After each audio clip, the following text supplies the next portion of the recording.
Standard 6 Subject General Science Topic Unit 4 Disaster Management Subunit is First Aid.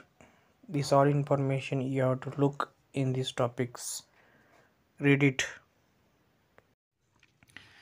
Disaster management, community participation, and disaster management are closely related, taking steps to prevent disasters, making plans to face disasters, and developing the capacity for that is called disaster management.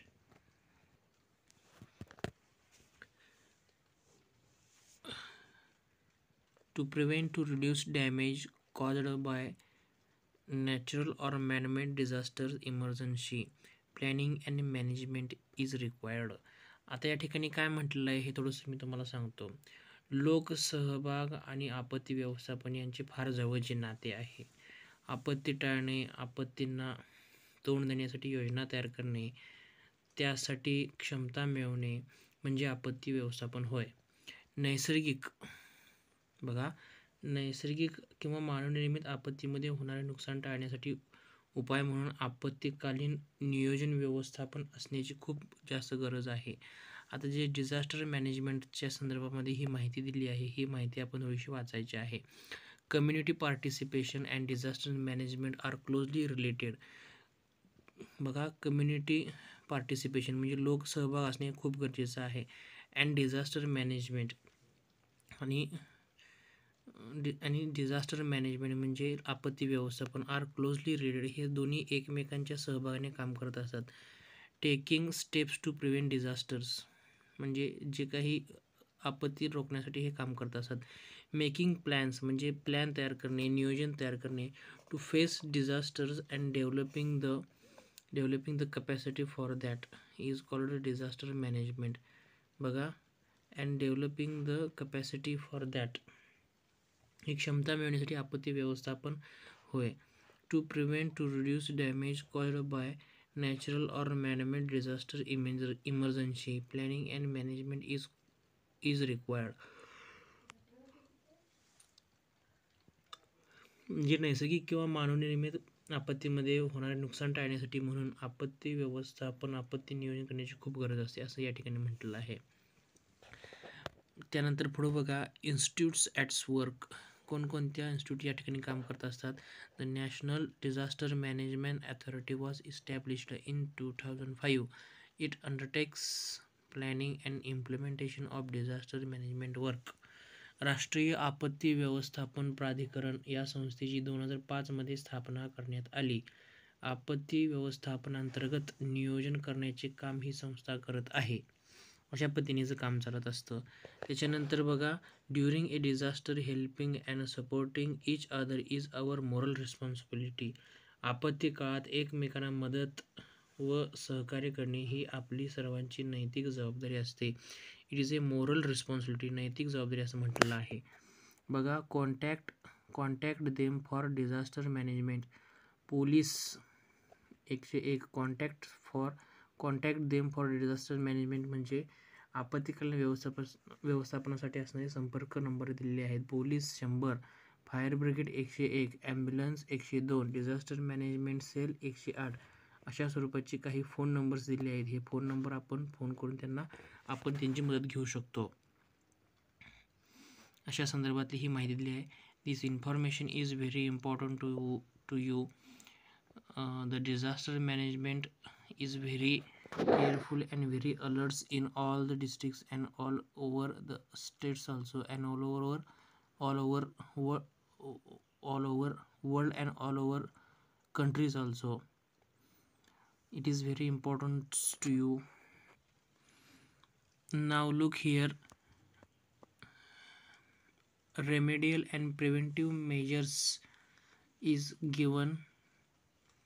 उपाययोजनाच्या संदर्भात ही माहिती दिली आहे. आता उपाययोजना कोणकोणत्या कराव्यात, कशा स्वरूपाच्या कराव्यात, त्या संदर्भातील माहिती आता आपल्यासमोर दिलेली आहे किंवा देण्यात येत आहे. हे आपण थोडंसं वाचन करायचं आहे. बघा काय म्हटलेलं आहे, पहिल्यापासून या ठिकाणी सांगतो.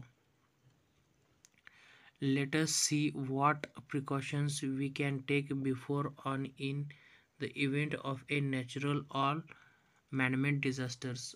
मानवनिर्मित किंवा निसर्गनिर्मित आपत्ती उद्भवण्यापूर्वी किंवा उद्भवल्यास आपण कोणकोणती दक्षता घ्यायला पाहिजे हे या ठिकाणी सांगितलेले आहे. The first is keep watching T V and radio news and bulletins. काय करायचं आहे आपण न्यूज बुलेटिन्स याच्यावरती आपण लक्ष ठेवायचं आहे, वारंवार लक्ष ठेवायचं आहे, ज्यातून आपल्याला भरपूर माहिती वगैरे मिळू शकेल. दुसरं बघा use battery operated radios and mobiles. बॅटरीवर चालणारा रेडिओ आणि मोबाईल वापरायचा आहे. ते वापरल्यानंतर आपल्याला त्यातून येणारी जी काही माहिती असेल ती माहिती मिळू शकते. तिसरं heed the warnings issued by the meteorological department carefully. Heed the warnings म्हणजे काय बघा, हवामान खात्याने दिलेल्या सूचना काळजीपूर्वक आपण ऐकायच्या आहेत. चौथं बघा यूज द वेबसाईट www.imd.gov.in. या वेबसाईटचा वापर करून सर्च करून आपण काय करायचं त्याच्यावरची माहिती आपण घ्यायची आहे. पाचवं बघा landslides occur in hilly areas due to a cloudburst or heavy rains. On such occasions do not take shelter the foot of a hill. पाचवं बघा ढगफुटी अथवा अतिवृष्टीमुळे डोंगर उतारावर दरडी कोसळतात, टेकड्या डोंगर खचतात आणि खाली येतात. अशा वेळी आश्रयासाठी डोंगर पायथ्याशी थांबू नका असं या ठिकाणी सांगितलेलं आहे. सहावं बघा during floods do not linger or in houses or areas on river banks. Seek shelter in other safe places. Move to safer places at a greater height. Do not step into the water currents to drive a vehicles into them. नदीला पूर आला किंवा नदीकाठच्या परिसरात घरात न थांबता अन्यत्र सुरक्षित जागी आसरा घ्यायचा आहे. 6व्या नंबरचं जी काही माहिती आहे ही तुम्हाला सांगते. ड्युरिंग फ्लड्स म्हणजे पुराच्या वेळेला do not linger in house, तुम्ही घरामध्ये प्रवेश करू नका. ऑर रिव्हर्स नदीमध्ये सुद्धा. Seek shelter in other safe areas places. दुसऱ्या चांगल्या ठिकाणी तुम्ही काय करा तर तुम्ही तुमचा आसरा किंवा आधार त्या ठिकाणी घ्या. Move to safer places at a greater height. उंच ठिकाणी सुरक्षित ठिकाणी तुम्ही त्या ठिकाणी जाऊन राहावा किंवा सुरक्षितता अंतर घ्या. Do not step into the water, तुम्ही पाण्यामध्ये जाऊ नका. Currents or drive a vehicle into them, तुम्ही त्या पाण्यामध्ये जाऊ नका व तुम्ही तुमची गाडीसुद्धा त्याच्यातून नेऊ नका असं सांगितलं आहे. You have to looks the 7 number during an earthquake. During an earthquake म्हणजे काय, भूकंपाच्या दरम्यान. During an earthquake roads split open. बघा roads split open, the ground cracks, railways tracks get uprooted. Hence, when moving from one place to another, ensure that the road is safe further on. 7वं बघा या ठिकाणी भूकंपामध्ये रस्ते दुभंगतात, जमिनीला भेगा पडतात, रेल्वेचे रूळ उखडले जातात. त्यामुळे एका ठिकाणून दुसऱ्या ठिकाणी जाताना पुढचा मार्ग व्यवस्थित असल्याची खात्री करा असं या ठिकाणी सांगितलेलं आहे. 7व्या नंबरची माहिती बघितली आपण. त्यानंतर आता 8 नंबरला बघा take shelter in relief camps. बघा take shelter in relief camps as they provide medicines, foods, packets, drinking water, first aid etcetera. मदत केंद्र किंवा छावणीचा आसरा घ्या जेणेकरून औषधे, अन्नाची पाकिटे, पाणी, प्रथमोपचार इत्यादी मदत लवकर जिथे मिळत असेल तर त्या ठिकाणी तुम्ही काय करायचं आहे, आसरा घ्यायचा आहे. Take shelters there. 9वं बघा या ठिकाणी काय सांगितले आहे, to get protection from fire use fire extinguishers in public places like schools, hospitals, railway stations etcetera. 9वं आगीपासून बचावासाठी शाळा, हॉस्पिटल, रेल्वे स्थानक या ठिकाणी अग्निशामक नळकांडे वापरा असं म्हटलेलं आहे या ठिकाणी. To get protections from fire. use the extinguishers in public places like schools, hospitals, railway stations, etc. आगीपासून बचावासाठी शाळा, हॉस्पिटल, रेल्वे स्थानक या ठिकाणी अग्निशमन नळकांडे वापरा. आता अग्निशमन नळकांडे कशा स्वरूपाचे असतात हे बघा या ठिकाणी दाखवलेलं आहे. रेमेडियल आणि प्रिव्हेंटिव्ह मेजर्समध्ये अग्निशामक यंत्रणेमध्ये हे अग्निशमन सिलेंडर्स असतात. ठीक आहे. आता हे ठिकाणी जे काही रिलीफ कॅम्प्स वगैरे आहेत, हे रिलीफ कॅम्प्स मेट्रोलॉजिकल माहिती संदर्भात ही सर्व माहिती या ठिकाणी दिलेली आहे, हे बघून घ्यायचं आहे. फर्स्ट एड म्हणजे काय, तर प्रथमोपचारच्या संदर्भात सुद्धा माहिती आपल्याला असणे खूप गरजेचे आहे. In day to day life sometimes we have to face disasters or accidental or varying proportions. On such occasions, it is necessary to give some immediate aid even before medical treatment becomes available. फर्स्टच्या संदर्भात बघा काय माहिती सांगितलेली आहे. दररोजच्या जीवनात आपल्याला अनेक आपत्तींना सामोरे जावे लागते. काही आपत्ती लहान तर काही मोठ्या असतात. अचानक उद्भवलेल्या आपत्तीवर वैद्यकीय उपचार मिळवण्यापूर्वी तात्काळ उपाययोजना होणे गरजेचे असते. बघा या ठिकाणी काय म्हटलं आहे, in day to day life sometimes we have to face disasters or accidents or of varying proportions. On such occasions, it is necessary to give some immediate aid even before medical treatment becomes available. म्हणजे ज्या ठिकाणी अचानक उद्भवलेल्या आपत्तीवर वैद्यकीय उपचार मिळणे तात्काळ उपाययोजना होणे गरजेचे असते असं सांगितलेलं आहे या ठिकाणी. आता next in below sides external bleeding म्हणजे बघा बाह्य रक्तस्राव कशा असतो. How is the bleeding, you can see in this picture on the page number 29. Looks there is a bleeding. If a person is bleeding, first make him sit or lay down comfortably. Keep the bleeding part of the body above the level of the heart and clean it with water. काय म्हटलं या ठिकाणी, रक्तस्राव झालेल्या व्यक्तीस आराम वाटेल अशा पद्धतीने पहिला बसवलं पाहिजे. फर्स्ट ऑफ ऑल ले डाऊन द पर्सन्स और स्लीप डाऊन कम्फर्टेबली, आरामशीररित्या त्यांना झोपवलं पाहिजे किंवा बसवलं पाहिजे. त्याच्यानंतर keep the bleeding part of the body above the level of the heart and clean it water.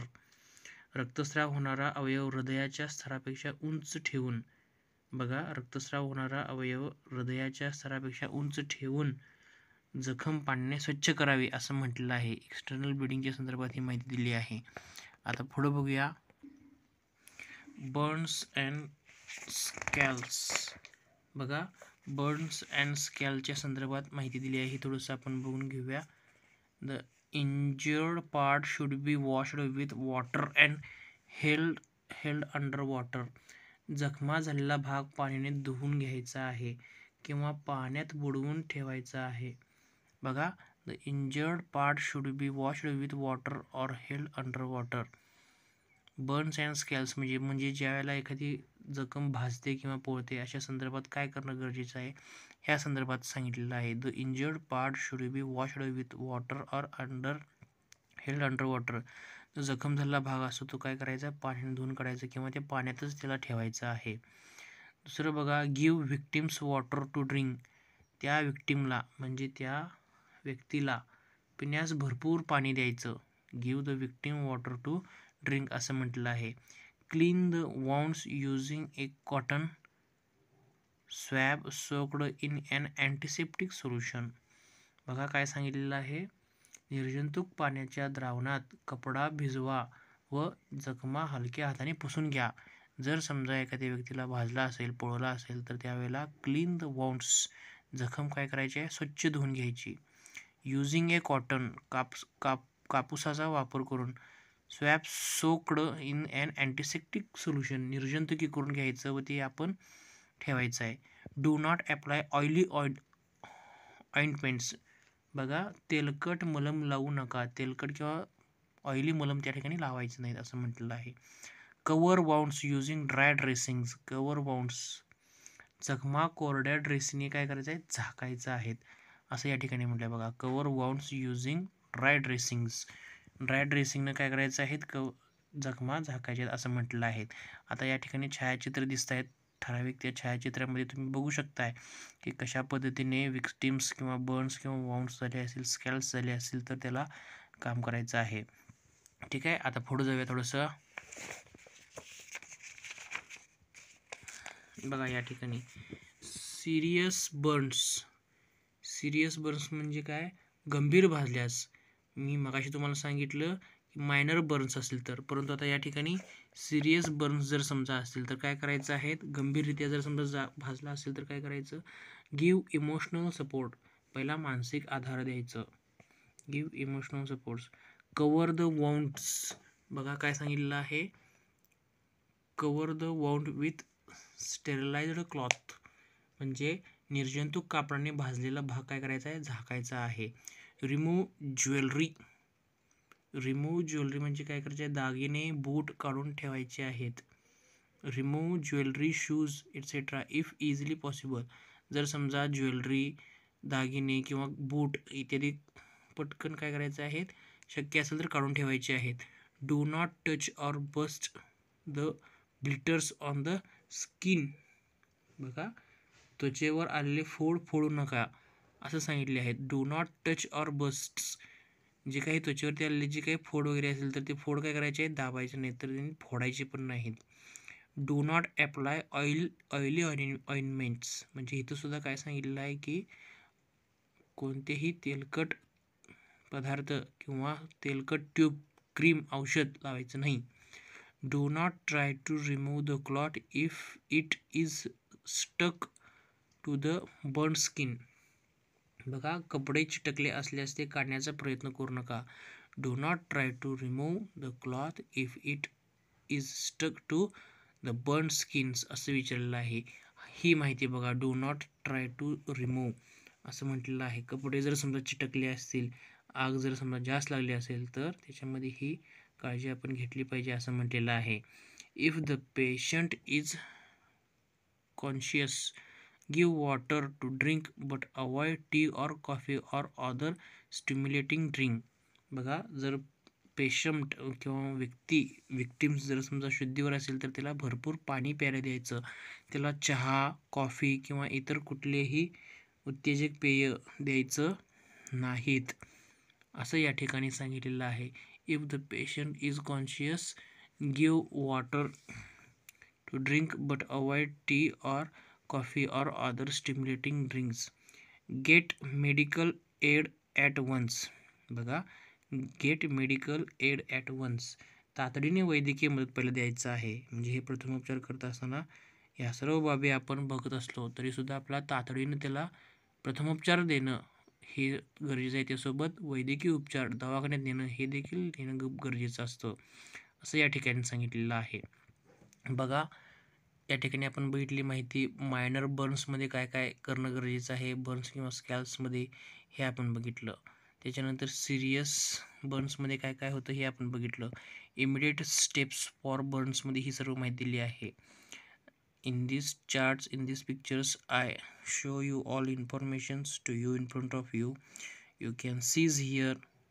First of all, read out all the information, make a chart, make some notes on that. Okay,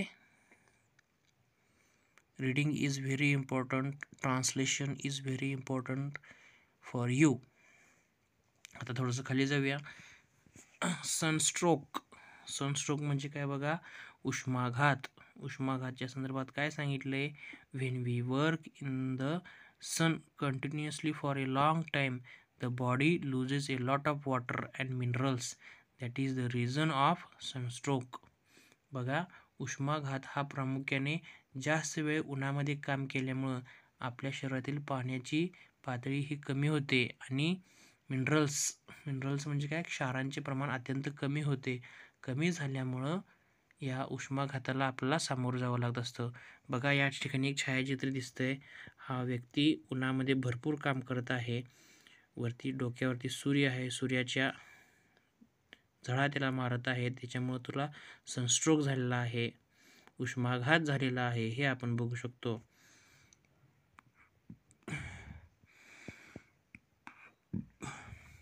remedial मेजर्समध्ये बघा, take the patient to a cool place or in the shade. ज्या व्यक्तीला उष्माघात झाला असेल तर त्या व्यक्तीला भरपूर पाणी द्यायचं, गार जागेमध्ये न्यायचं, शेडमध्ये न्यायचं असं सांगितले आहे. Sponge the whole body with cold water. गार पाण्यानं काय करायचं, संपूर्ण अंग त्याचं पुसून काढायचं आहे. Place a cloth soaked in cold water on the neck. मानेवर थंड पाण्याने भिजलेले कापड ठेवायचे आहे जेणेकरून त्याला गारवा मिळेल. Give plenty of water or liquids like शरबत टू ड्रिंक. भरपूर त्याला पाणी द्यायचं, त्याच्यासोबत त्याला सरबत करून द्यायचं आहे. भरपूर सरबत, भरपूर पाणी, नारळ पाणी जर समजा दिला तर त्याला त्या विक्टिम्सला थोडंसं बरं वाटायला लागेल. It takes the rests here. If the patient feels like vomiting, make him lie prone his her abdomen with the head turned to one side. असं म्हटलं आहे. उलटी झाली असल्यास अथवा अशक्तपणा आला असेल तर मान एका बाजूस करून उत्ताने झोपवायचं आहे जेणेकरून त्याला थोडंसं आराम वाटेल.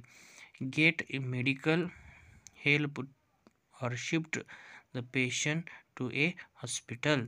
आणि त्याला लवकर काय करायचं आहे, वैद्यकीय उपचारासाठी दवाखान्यात घेऊन जायचं आहे. This information, this remedial measures, sunstrokes, the burns and scalp, serious burns, this information is given on you, the first aid or the sunstrokes, this informations in front of you. You have to read on the page number 30 informations. Okay, thank you.